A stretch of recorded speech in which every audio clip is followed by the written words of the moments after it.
요한계시록 강해 제10강입니다. 사대교회의 시대, 우리 살아있으나 죽은 교회, 우리 사대교회에 대해서 오늘 요한계시록 3장 1절에서 6절 말씀을 통해서 우리 함께 살펴보겠습니다. 이 사대교회는요, 이 특징이 뭐냐면 살아있으나 죽은 교회입니다. 자, 여러분, 살아있으나 죽었다. 우리 이 야고보서에게 가보면 이 행함이 없는 믿음은 죽은 믿음이다 라고 이야기하죠. 그러니까 뭐냐면 교회는 있어요. 있고 사람도 있어요. 특별히 이 사대교회는 부자라고 성경이 말하고 있습니다. 그게 부자교회예요. 사람도 많고 부자교회인데 그런데 그 안에 뭐가 없다는 겁니까? 믿음이 없다는 거예요. 특별히 오늘 말씀해 보면 이 5절 말씀에 이기는 자 곧 그는 흰 옷을 입을 것이요 라고 이야기합니다. 요한일서에 가면 이기는 자가 어떤 자가 이기는 자라고 말씀하고 있어요? 예수 그리스도를 믿는 자가 이기는 자다라고 이야기해요. 그러니까 예수 그리스도를 이기는 자가 그러니까 이기는 자는 예수 그리스도를 믿는 자인데 지금 여기에서 왜 예수님이 굳이 이기는 자 곧 그는 흰 옷을 입을 것이요라고 이야기했을까요? 사대교회에 이기는 자 곧 예수 그리스도를 믿는 자들이 얼마 없다라는 소리예요. 그래서 그 앞에 보면 이렇게 말씀합니다. 자, 4절 말씀에 사대에도 자기 옷을 더럽히지 아니한 몇 이름이 내게 있어 그들이 흰 옷을 입고 나와 함께 걸으리니 그들은 합당한 자들이니라 라고 이야기해요. 몇 명밖에 없다는 소리예요. 사람이 그렇게 많은데 이기는 자, 곧 예수 그리스도를 믿고 이기고 구원받는 자가 몇 명 없다라는 게 이 사대교회의 특징입니다. 그리고 또 여기 보면 2절 말씀에 보면 그들이 어떻게 믿음에서 떠나갔는가를 볼 수가 있어요. 깨어서 남아있으나 죽으려 하는 것 같이 강하게 하라. 내가 하나님 앞에서 내 행위가 완전함을 찾아내지 못하였나니 라고 이야기해요. 사대교회 사람들은 무엇을 따라간 거냐면 바로 행위구원이었습니다. 행위로, 착한 행위로 좋은 이제 자선하고 기부하고 뭐 이런 걸로 내가 구원받고 내가 어떻게 하면 천국에 갈까 생각을 한 사람들이에요. 왜 그랬을까요, 여러분? 돈이 많으니까 이런 일들이 생긴 거예요. 만약에 여러분 저쪽 지금 뭐 가장 가난한 나라들 있잖아요. 거기 있는 사람들이요. 거기 있는 사람들하고 지금 이제 우리나라 사람들하고 똑같이 착한 행위, 선한 행위를 한다면 누가 더 선한 일을 많이 할 수 있을까요? 누가 더 선한 일을 많이 할 수 있을 것 같아요? 오늘 하루 밥 벌어 먹기도 힘들어요. 이런 사람들이 선한 일 하기가 쉽지 않아요. 왜 그래요? 내가 가진 게 없으니까. 그런데 내가 돈이 많아야 그러면 내 가진 돈에서 누구를 그러니까 쉽게 말해서 뭐 아예 빈민국에서는 남을 도울 여력도 없는데 나는 오늘도 수많은 사람들에게 하다못해 1,000원씩이라도 줄 수 있는 선행을 할 수 있어요. 누가 더 선행을 많이 할 수 있을까요? 바로 우리같이 부유한 나라가 선행을 더 많이 할 수 있어요. 그런데 이 사대교회는 어땠습니까? 부유한데 이들은 착한 행실로 완전해지려고 했는데 근데 예수님은 뭐라고 그래요? 몇 명밖에 없다라고 이야기하는 거예요. 구원받을 자가 몇 명밖에 없는 그러한 교회가 사대교회였습니다. 그래서 크고 부유했지만 그들은 결국은 죽은 믿음을 갖고 있었다라고 말씀하고 있고요. 이 3절 말씀에 보면 이들에게 예수님이 이렇게 말씀해요. 그러므로 내가 어떻게 받았고 들었는지 기억하고 굳게 붙잡아 회개하라. 자, 이들이 이제 배우고 이들이 들은 것이 무엇일까요? 바로 예수 그리스도의 복음이에요. 그러니까 예수 그리스도의 복음에서 떠나간 거예요. 떠나가니까 그 자들에게 굳게 붙잡아 회개하라라고 이야기합니다. 그런즉 자, 이렇게 회개하고 예수님께로 돌아온 자들은요. 만일 내가 깨어있지 아니하면 내가 도둑같이 내게 이르리니 내가 어느 시각에 내게 이르지 내가 알지 못하리라 라고 이야기하면서 너희들이 회개하고 돌아서고 깨어나지 아니하면 예수님이 오실 때를 알지 못한다 라고 이야기합니다. 자, 여러분 그러면 반대로 생각해 볼게요. 항상 예수 그리스도 안에 있고요. 하나님의 말씀대로 살려고 하고 예수님의 재림을 소망하는 사람들은 예수님께서 오실 걸 알까요? 모를까요? 알게 되는 거예요. 근데 정확한 때는 모르지만 예수께서 오실 거라는 걸 언제나 준비하고 있는 사람들이에요. 준비하고 있으니까 어때요? 예수님이 오시는 나팔 소리 들릴 때 그 준비한 걸로 오시는 걸 알게 되는 거예요.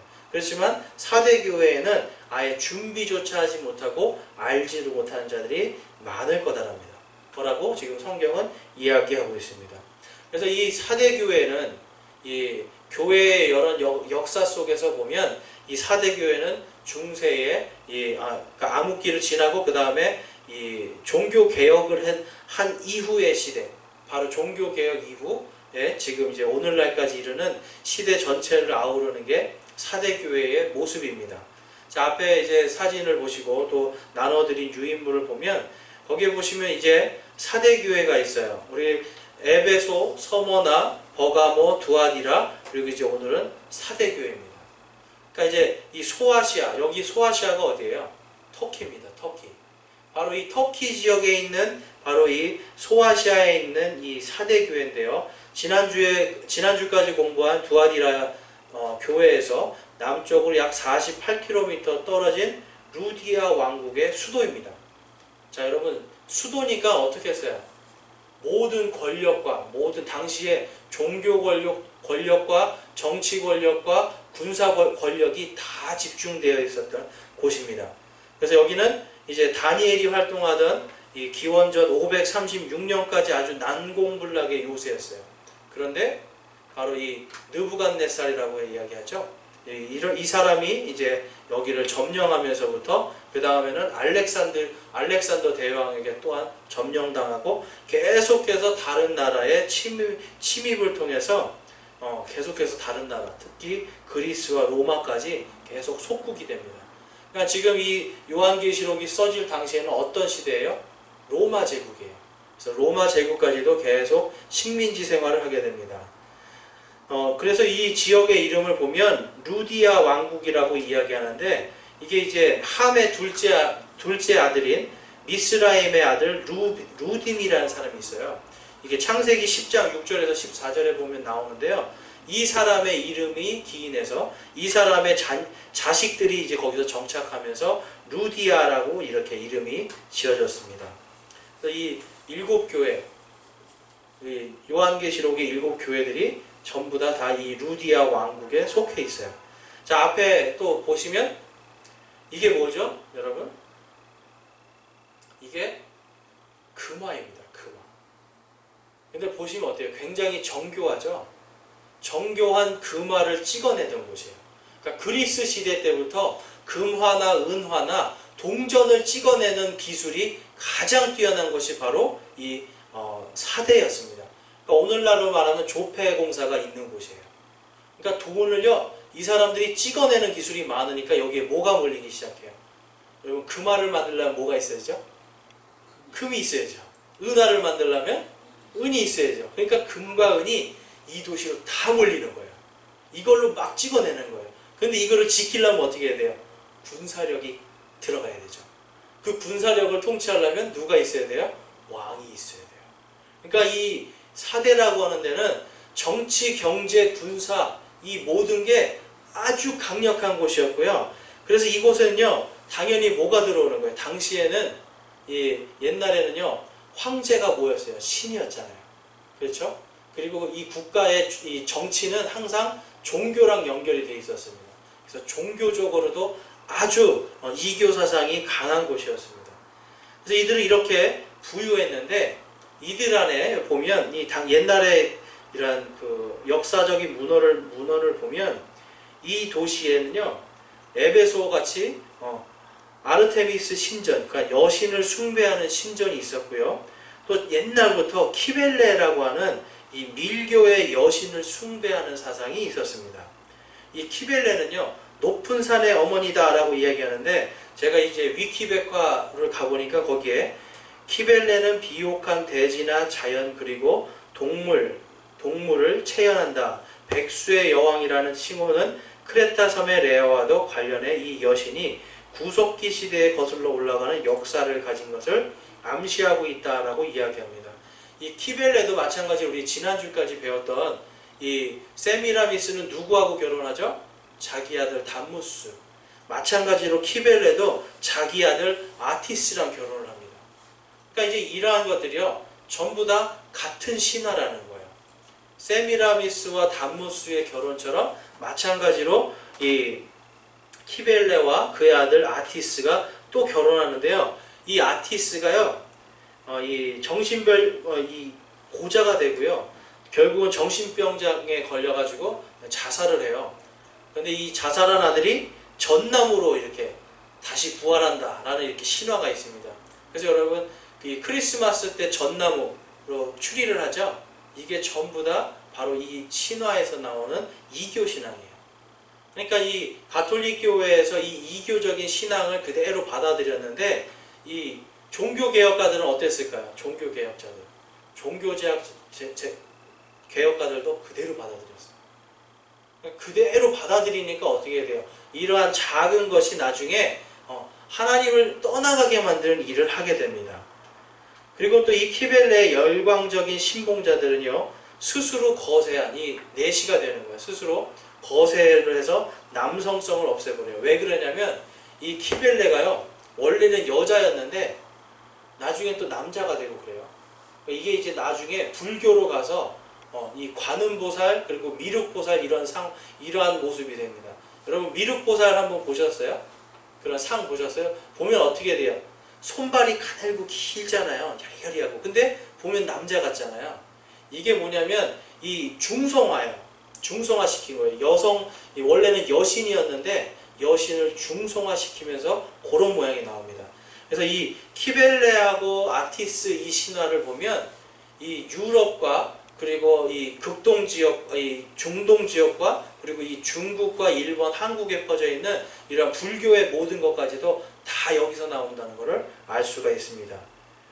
그래서 이제 알렉산드리아 쪽, 이 알렉산드리아는 바로 이집트입니다. 거기에 있는 그리스계 주민들은요, 이 키벨레를 모든 어머니 중에 어머니, 우리들의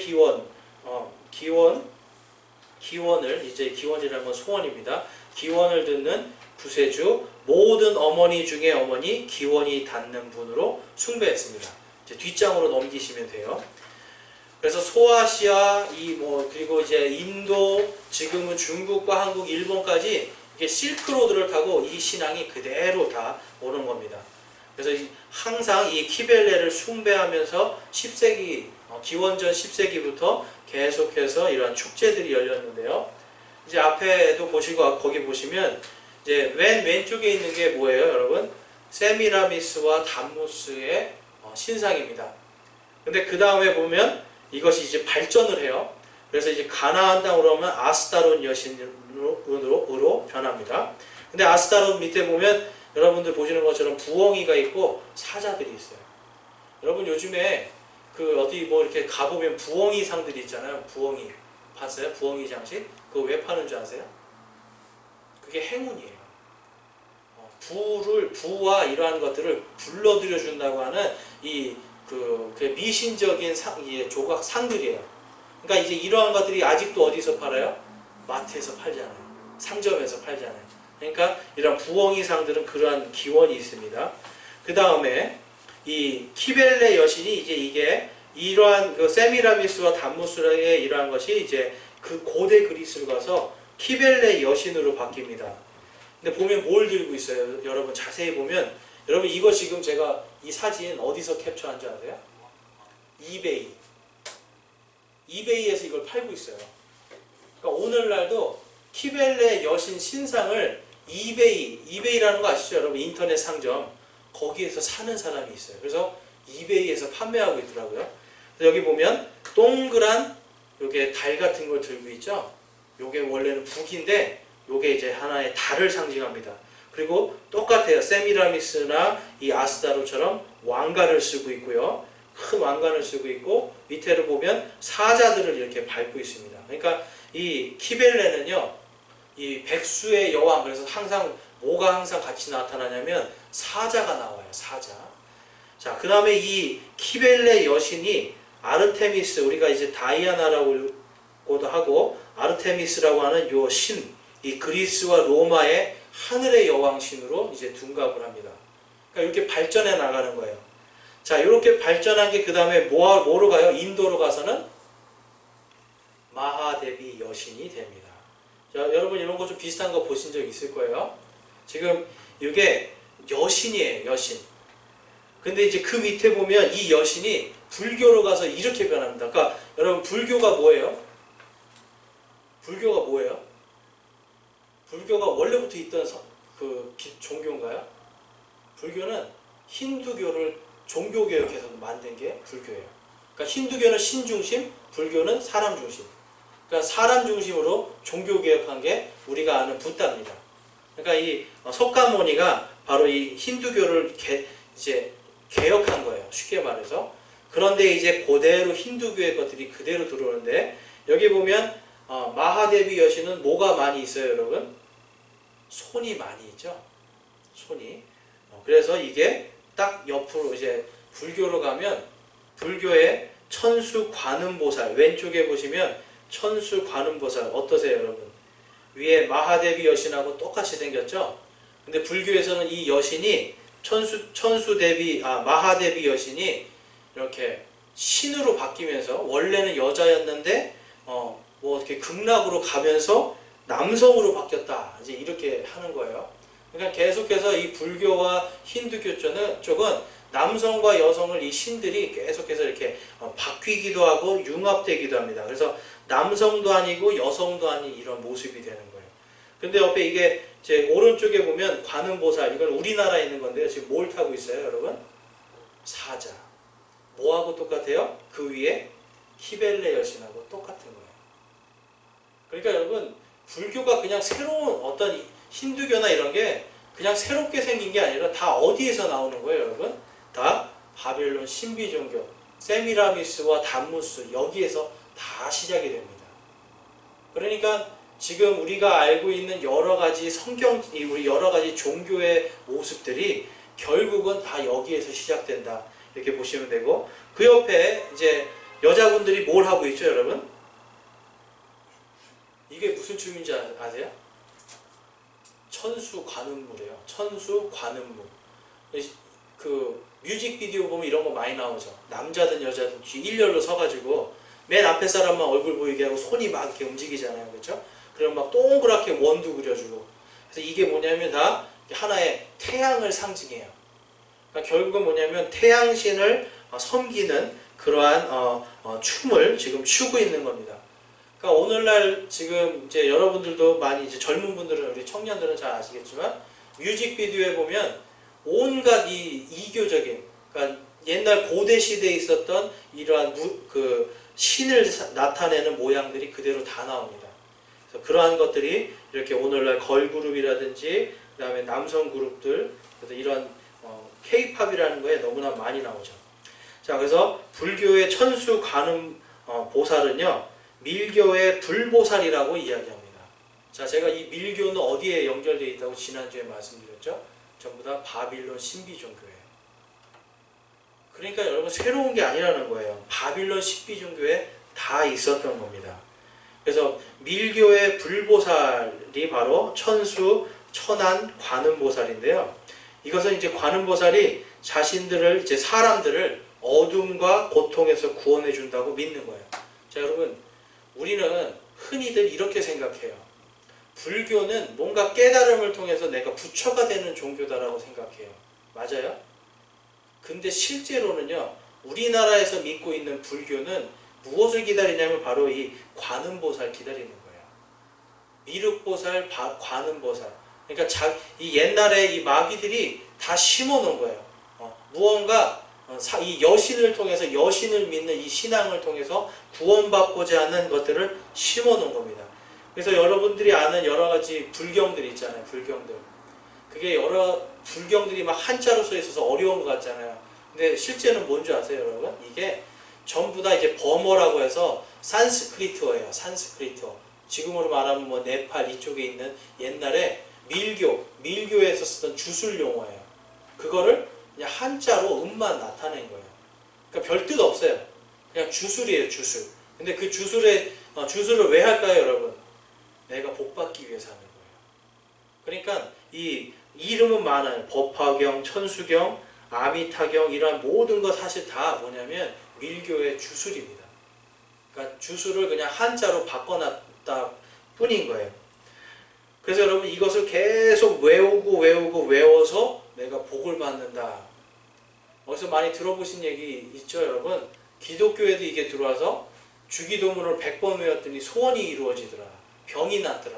아니 뭐 시편 23편을 계속 외웠더니 1년 내내 외웠더니 어떤 일들이 성취가 되더라. 이러한 것들이 있어요. 이런 게 뭐냐면 다 밀교에서 온 사상들이라는 거예요. 우리는 그냥 사실 하나님께 도와주십시오 한마디 기도하면 되는 거예요. 그래서 보면 예수님이 이렇게 말씀합니다. 예수님이 주기도문 주님의 기도를 주면서 이렇게 말씀하세요. 우리 6장 7절 말씀 함께 읽어보겠습니다. 6장 7절 말씀입니다. 오직 너희는 기도할 때에 이교도들과 같이 헛된 말을 되풀이하지 말라. 그들은 자기들이 말을 많이 하여야 아버지께서 들으실 줄로 생각하느니라. 아멘. 예수님이 주기도문이라고 하는 샘플을 주세요. 기도의 샘플을 왜 줬다고요? 오늘 여기서 이교도들처럼 헛된 말을 반복하지 말라는 거예요. 당시에 아스타롯이라든지 키벨레 여신을 섬기는 이러한 제사장들은요, 이러한 밀교의 주술을 계속 외웁니다. 근데 이게 어디로 가냐면 불교로 가요. 불교. 그래서 그 밑에 여러분 한자 읽으실 수 있는 분 한번 읽어보세요. 한자. 네. 남무입니다. 원래 남무아비타불 관세음보살인데요. 이게 여러분 한자로 무슨 뜻이 있는 게 아니에요. 그러니까 남쪽 뭐 이런 거 같죠? 그게 아니 그냥 소리만 갖다 넣은 거예요. 그래서 나무아비타불이 무슨 뜻? 이제 이 산스크리트어로 가면 나모는 내가 간다는 뜻이에요. 내가 간다. 근데 아미타 바하 붓다라고 하는 뜻이 있어요. 그러니까 붓다는 무슨 뜻이냐면 깨달은 자. 여러분 석가모니는 무슨 뜻이에요? 석가모니는 석가촌의 지도자라는 뜻이에요. 붓다는 당시에 깨달은 자는 다 붓다라고 불렀어요. 무언가 새로운 이치를 깨닫는 자. 그러니까 쉽게 말해서 서양으로 가면 철학자들 있죠. 철학자들이 동양에서는 이쪽 네팔 쪽에서는 붓다라고 불렀단 말이에요. 그러니까 그냥 깨달은 자예요.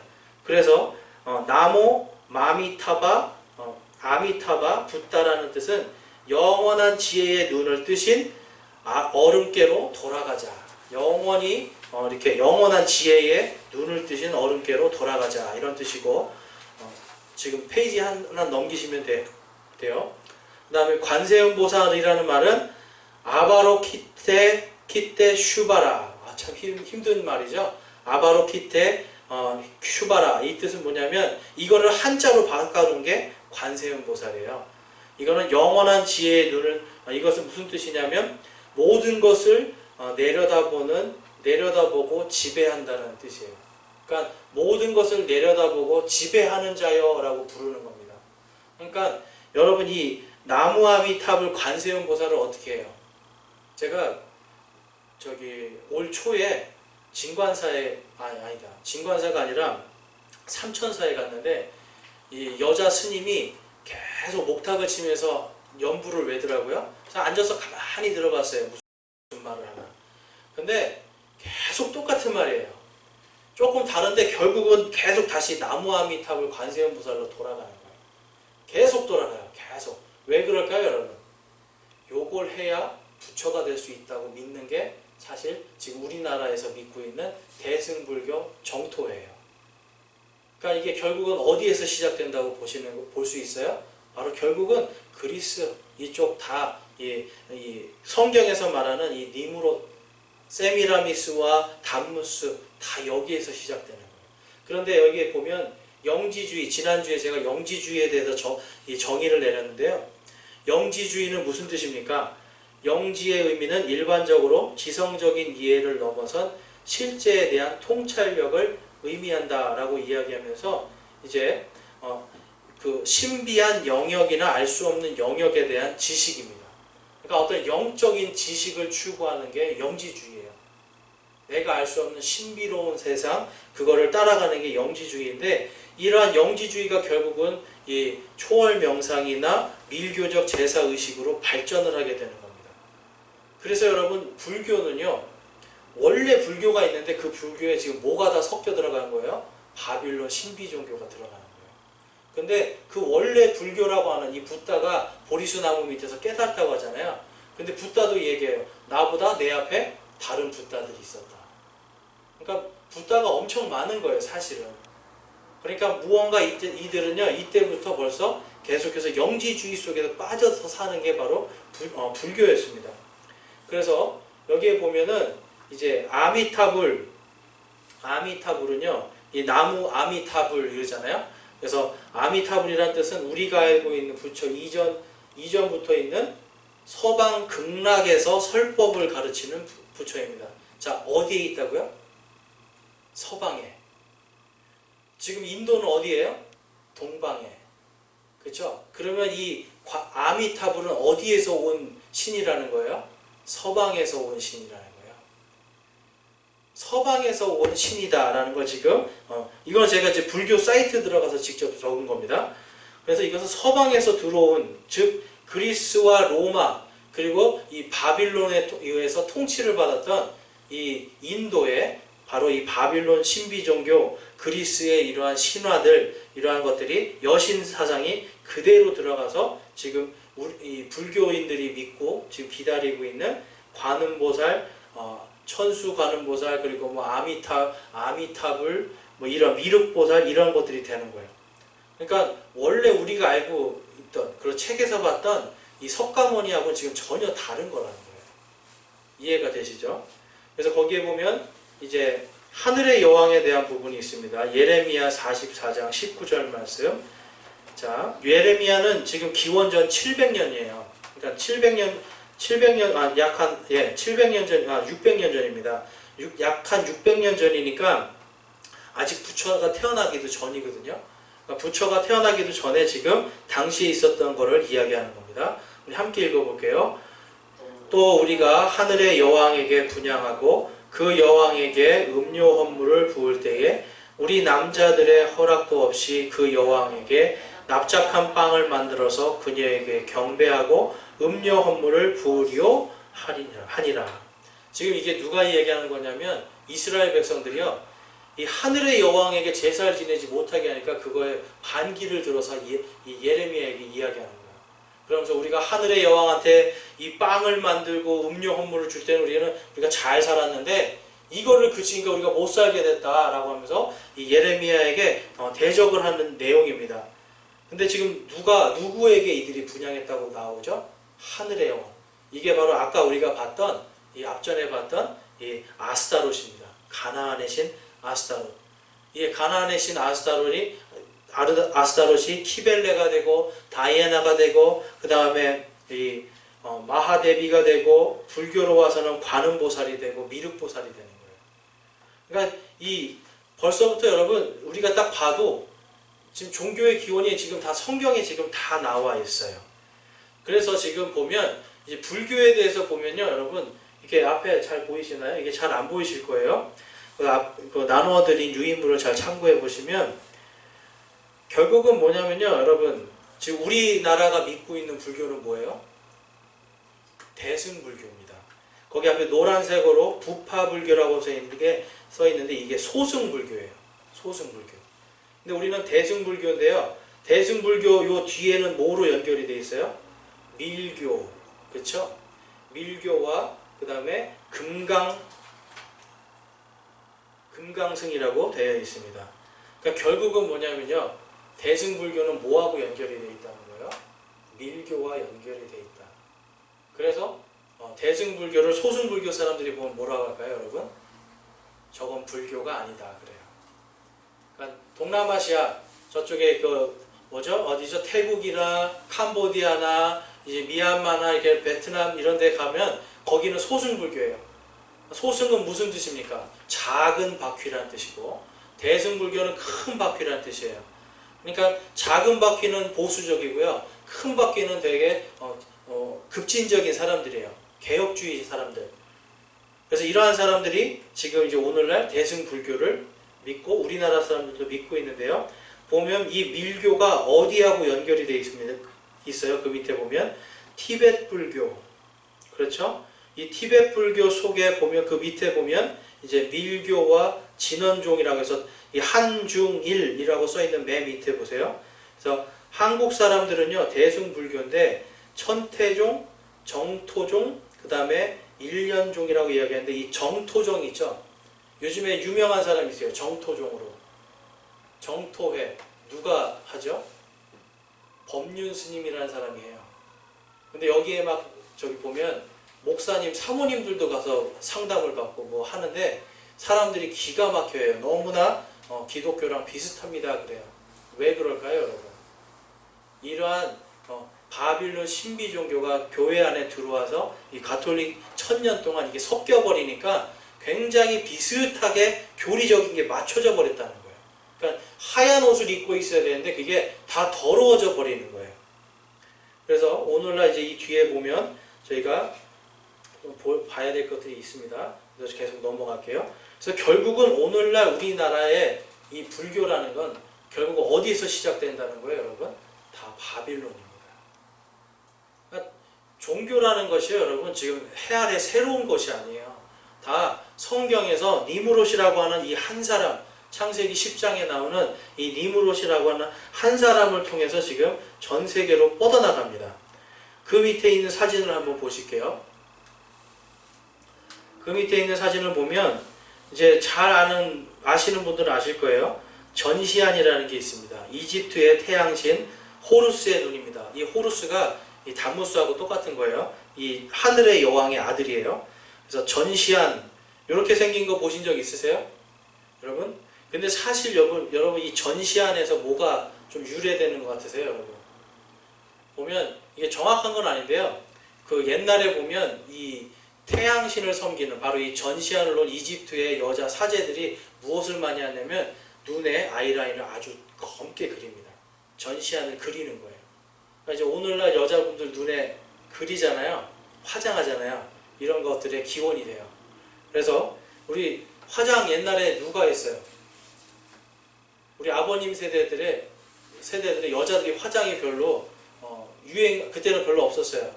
그렇죠? 한 지금부터 60년 전, 70년 전 가면 화장을 여자들이 별로 안 했어요. 부잣집 여자들만 하지 별로 안 했어요. 근데 항상 화장을 하는 사람들이 있었어요. 무당들. 그렇죠? 그러니까 이게 다 화장 기술이라는 게 무당들 보면 눈 어떻게 칠해요, 여러분? 아이라인 까맣게 칠해요. 무섭게. 그게 다 이집트나 이런 데서 넘어온 문화들이에요.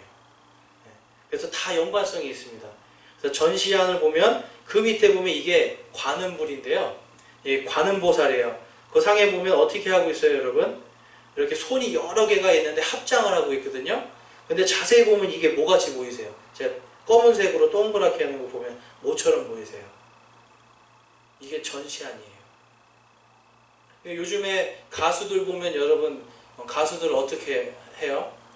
머리를 길게 해서 한쪽 눈만 나오게 하는 거 보셨어요? 포스터? 그리고 이렇게 한쪽 눈 가리고 있고 이런 게 뭐냐면 암암리에 바로 이러한 전시안들을 그대로 이렇게 들여내 보입니다.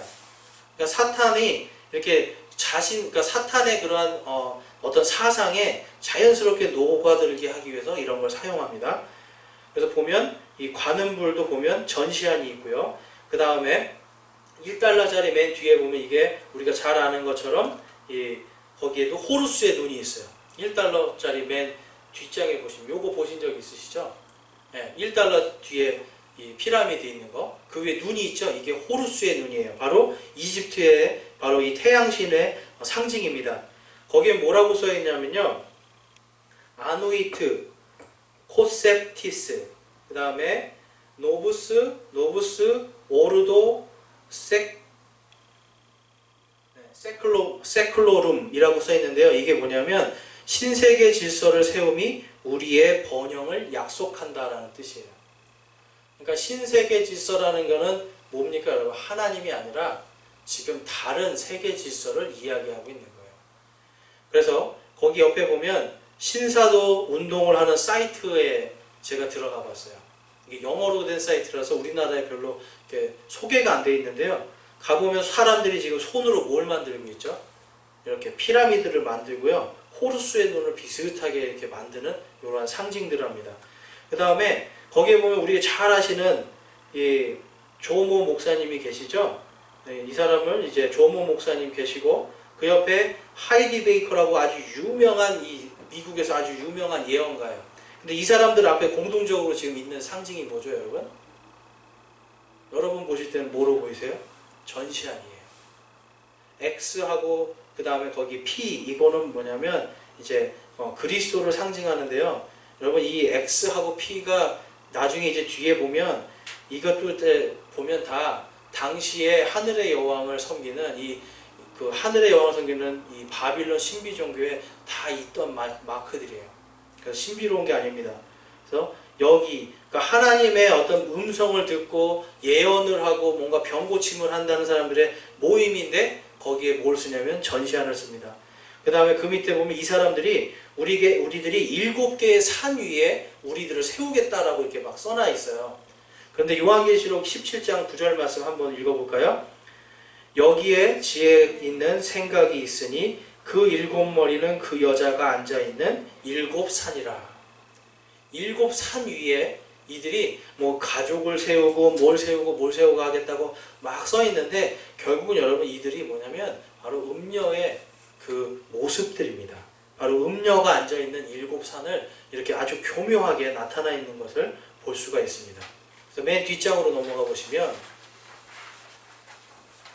자 여러분 이처럼 지금 예수님은요 이기는 자들은 무슨 옷을 입고 있어야 돼요 여러분? 흰 옷을 입고 있어야 돼요. 근데 흰 옷을 입고 있어야 되는 이기는 자들이 지금 온통 다른 걸로 덕지덕지 막 다 더럽혔단 말이에요. 그래서 오늘 말씀에서 보면 흰 옷을 입고 사대 자기 옷을 더럽히지 아니한 몇 이름이 내게 있어 그들이 흰 옷을 입고 나와 함께 걸으리니 그들은 합당한 자들이니라 라고 이야기해요. 구원받기 합당한 자들이 몇 안 됐다라는 겁니다. 그래서 우리가 이 4대 교회가 상징하는 것을 종교개혁 시대다라고 이 교회사적으로 해석을 하는데요. 근데 여러분 종교개혁은 뭐예요? 지금 중세 1000년 동안 죽어있던 교회가 살아났단 말이에요. 다시 말씀으로. 근데 살아났는데 예수님은 뭐라고 말씀하시죠? 살아있으나 죽었다라고 이야기하는 거예요. 왜 그러냐면 완전히 개혁을 못하고 반만 개혁을 해요. 그러니까 아직도 지금 뭐 크리스마스 추리라든지 부활절 계란이라든지 그리고 또 목사님들이 여기 여러분 가운 입고 이렇게 빨간색 이렇게 두르고 있죠. 이게 다 이 바빌론 종교에서 나오는 습관들이에요. 제사장들이 이렇게 술을 달고 있어요. 유대인의 제사장들은 이런 거 술을 달고 있지 않습니다. 그런데 바빌론 종교에 가면 그러한 일들이 있어요. 그러니까 오늘날 목사님들이 그런 거 다 달고 있잖아요. 색깔별로. 절기마다 색깔별로 하죠. 이런 게 다 바빌론 신비 종교에서 온 전통입니다. 그러니까 이러한 걸 버리지 못하고 이세벨의 교리, 그러니까 천주교의 교리를 다 버리지 못하니까 결국은 어떻게 되는 거예요, 여러분? 살아있는데 죽어있는 거예요. 그러니까 결국은 여러분 오늘날 지금 이제 한 종교개혁 500년이 지났어요. 종교개혁할 때는 무엇으로 구원받는다고 다 이야기했죠? 오직 믿음으로 구원받는다고 그랬어요. 근데 지금은 뭐라고 하는 줄 아세요? 믿음이 아니라 선한 행위로 구원받는다고 그래요. 제가 아까 말씀드렸죠? 여러분 극빈 국가에 있는 사람들은 그러면 구원받을 길이 없어요. 별로. 오늘 하루 나 밥 먹고 살기도 힘들어요. 그리고 때로는 어떻게 해요? 배고프니까 도둑질도 해야 돼요. 그리고 그 도둑질 할 때 누가 잡으면 어떻게 돼요? 때려서라도 뺏어 내가 살겨자 먹잖아요. 구원받을 수 있어요? 절대 못 받는 거예요. 그런데 예수님은 우리를 위해서 십자가에서 우리 대신 피 흘려서 값을 치렀단 말이에요. 그 대신 나를 믿는 자는 누구든지 구원을 받으리라. 믿음으로 구원받는 은혜의 복음인데 은혜의 복음에서 떨어져 나가니까 살아있으나 죽은 자가 됩니다. 우리나라도 그렇고 미국도 그렇고 여러분 한 교회에 2만 명, 3만 명, 6만 명 들어가는 큰 교회 있잖아요. 대형 교회들 많아요. 근데 대형 교회 가보시면 대부분이 은혜 복음이 아니라 행위 구원입니다. 그러니까 행위 구원을 해서 교회에다가 헌금하고 뭘 바치고 거기서 막 그렇죠? 봉사하고 뭔가 열심히 막 이런 걸 해야 구원받는 것처럼 자꾸 가르치는 거예요. 그게 바로 행위 구원입니다. 그래서 거기 이제 사진에 보시면 이게 4대 교회에 지금 이제 그 사람들이 교회 사람들이 성지순례라는 걸 해요. 제가 말씀드렸죠, 여러분. 이 성지순례는 바빌론 신비 종교의 전통이에요. 그러니까 성지순례는 사실 기독교인들은 할 필요가 없어요. 근데 많은 사람들이 성지순례를 가는데 이 앞에 사진에 보면 노란색 동그라미 제가 쳐놨죠? 이게 바로 4세기에 세워진 가톨릭 교회입니다. 근데 그 바로 뒤에 뭐가 있어요? 아르테미스 여신의 신전이 있는 거예요. 여러분 이게 왜 같이 붙어 있을까요? 무너뜨려 버렸어야 되잖아요, 원래는. 그렇죠? 만약에 교회를 이렇게 세울 정도의 권력이면 무너뜨릴 수도 있는데 이것이 종교가 혼합되는 거예요. 그러니까 뒤쪽에서는 여신을 숭배하고요, 앞쪽에서는 하나님을 믿는다라고 하고 앉아 있는 거예요. 예수님을 믿는데 여신 숭배 사상을 그대로 갖고 와서 믿는 거예요. 그래서 이 로마 카테 그리고 이 로마 바티칸이라고 하는 것이 이제 로마에는 7개의 산이 있어요. 그 중에 바티칸 산 위에 세워진 게 로마 바티칸 지금 이제 도시입니다. 성시라고 이야기하죠. 홀리 시리라고 해서. 근데 거기가 이 바티칸이라는 산의 이름이 뭐냐면 점치는 산이라는 뜻이에요. 여기에 뭐가 있었냐면 키벨레와 그녀의 아들이자, 여기 오타가 있네요, 여러분. 이거 죄송합니다. 키벨레와 그녀의 아들이자 남편인 아티스에게 제사를 지내는 신전이 있었어요. 그러니까 여러분, 키벨레하고 아티스를 그냥 마리아하고 아기 예수로 둔갑시켜가지고 신전을 만든 거예요. 그게 바로 로마 바티칸에 있는 성 베드로 성전입니다. 베드로 성전이죠. 네, 맞습니다. 그거예요. 그러니까 이게 결국은 다 뭐예요, 여러분? 바빌론 신비 종교가 섞여 들어오는 거예요. 그러니까 그 밑에 사진을 보세요, 여러분. 이거 황당하지 않으세요? 지금 우리 아까 봤던 표시죠? R하고 X. 그쵸? 요거 있는 데서 지금 누가 지금, 여기가 그럼 뭐예요, 여러분? 교회예요, 교회. 교회인데 지금 누가 와 있죠? 법륜스님, 정토회. 바로 이 정토회가 관음보살을 섬기는 아주 강력하게 믿는 곳이에요. 그러니까 어때요, 여러분? 서로 땡기는 게 있는 거예요. 맞아지는 게 있어요. 그러니까 성탄절날 이분을 모셔가지고 설법을 하게 합니다. 읽어봤더니 내용이 아주 잘 했어요. 그러니까 모든 것이 다 이렇게 평화롭고 아름답게 되자, 이런 뜻인데, 여러분 예장 통합에 있는 갈릴리 교회입니다. 그러니까 여러분 종교 통합을 하는 사람들은요, 지금 이게 결국은 뭐예요, 여러분? 한 영이에요, 한 영. 바로 사탄의 영, 한 영에 같이 하나로 이게 끌어당겨져서 연합이 되는 거예요. 그래서 이렇게 법륜이라는 분이 와서 이 성탄절 예배 시간에 설교를 하고요. 그 다음에 옆에 보면 여러분 달라이라마 그리고 요한 베드로 2세 다 똑같이 한 영이에요, 여러분. 전부 다 이 세미라미스와 담무스로 시작되는 바빌론 신비 종교의 밀교의 영들이에요. 그러니까 어때요, 여러분? 같은 영끼리 서로 땡기는 거예요, 이렇게. 그래서 오늘날 보면 이렇게 계속해서 이 4대 교회의 모습이요, 계속 우리 안에 생깁니다. 교회 안에. 그렇기 때문에 교회들이요, 이러한 것들에 대해서 우리 성도들이 무지하면 안 돼요. 그래서 교회에서 성경 공부하는 시간에 뭐 이렇게 불교를 많이 가르치나 하실 분들이 있어요. 근데 여러분, 이게 제가 지금 불교를 가르쳤어요, 여러분? 아닙니다. 성경 안에 있는, 지금 나와 있는 하늘의 여신, 바로 이 마지막 때 4대 교회에서 나타난 이러한 종교의 통합들, 그리고 변질들, 그리고 이 하얀 옷을 깨끗하게 입어야 되는데 지금 더럽게 추하게 돼가는 그런 교회들의 모습을 제가 오늘 살펴본 거예요. 그래서 여러분, 4대 교회는요, 오늘날 현재도 진행 중입니다. 교회들은요, 지금 완전히 바빌론 신비 종교에서 떠나지를 못해서 아직도 계속해서 타락하고 있는 중이에요. 그래서 성경에 보면 우리 데살로니가 전서로 가보겠습니다. 찾으실 수 있는 분들은 데살로니가 전서 5절 말씀 한번 가볼게요.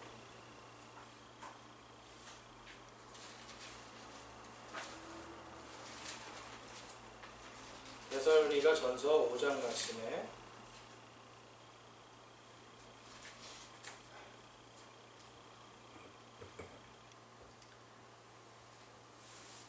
자, 언제 예수님이 오시는지 한번 보겠습니다. 그러나 형제들아, 5장 1절, 그때와 그 시기에 관하여는 내가 너희에게 쓸 필요가 없나니 주의 날이 밤에 도둑같이 이르는 줄을 너희 자신이 완전히 아느니라. 아까 4대 교회는 어떻다고 그랬어요? 너희들이 알 수 없다라고 얘기했죠. 그런데 예수 그리스도를 믿고 재림을 소망하는 자들은 알 수 있다라고 지금 말하고 있어요. 그들이 평안하다, 안전하다 하고 말할 그때에 아기 벤 여자에게 해산의 고통이 임하는 것 같이 갑작스런 파멸이 그들에게 임하나니 그들이 피하지 못하리라. 그러나 형제들아 너희는 어둠 속에 있지 아니한즉 그날이 도둑같이 너희를 덮치지 못하리라 라고 말씀하고 있어요. 여러분, 예수 그리스도를 믿고 말씀에 깨어있는 자에게는 하나님 예수 그리스도의 재림이 도둑같이 임하나 우리가 거기에서 파멸의 길로 가지 않습니다. 그리고 또 우리는 예수 그리스도의 재림을 알게 됩니다. 왜 알게 될까요, 여러분? 찬양의 나팔 불 때 나의 이름.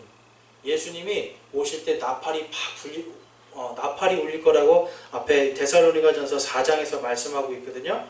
마지막 나팔 소리가 울릴 때에 이렇게 말씀하시죠.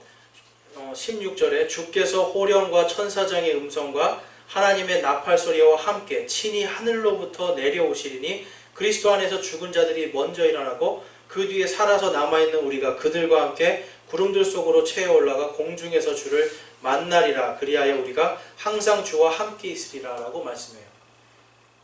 예수 그리스도를 믿고 휴거를 받고 완전히 부활한 몸으로 다시 태어난 사람들은 예수님이 오시는 것을 아는 거죠. 그러나 여기에 동참하지 못한 사람들, 흰옷을 입지 못하고 이기는 자가 되지 못한 사람들은 다 모르고 예수님의 재림을 모르는 채로 환란 속으로 들어간다는 겁니다. 그래서 오늘 말씀을 통해서 여러분, 이 4대 교회가 우리에게 주는 모델은 다른 것이 아니라 깨어 있으라는 거예요. 다른 것들을 믿음에 섞지 말라는 거예요. 우리의 신앙 속에 지금 우리도 모르는 사이에 들어와 있는 한국 사람들의 이 문화 속에 유교와 불교와 선도라고 하는 이게 전부 다 어디에서 시작되냐면 바빌론 신비 종교의 한 갈래들입니다. 그래서 이러한 것들에서 깨어서 거기에 섞이지 말고 이기는 자로 이번 한 주간도 사시기를 주님의 이름으로 축원합니다. 우리 함께 찬양하겠습니다.